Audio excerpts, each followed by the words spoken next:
চিংড়ি ভাজা এঁচোড় দিয়ে রান্না হবে দুপুরের লাঞ্চ।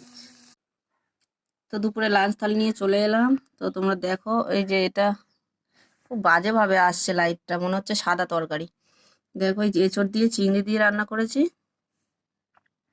এই দেখো কালারটা অ্যাকচুয়ালি এরকম হয়েছে, আর এই লাইটের জন্য অনেক বাজে কালার আসছে। তাই ভাত নিয়ে নিয়েছি।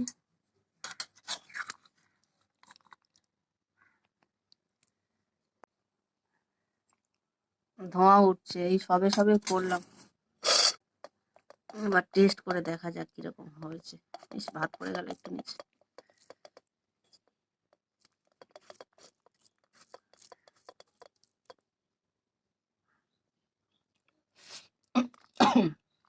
হুম, ঘি, গরম মশলা, পেঁয়াজ, আদা, রসুন সবকিছুই দিয়েছি, টমেটো, মাংসের মতো রান্না। তো আজকে ভিডিওটা এই অবধি। টাটা সবাইকে, ভালো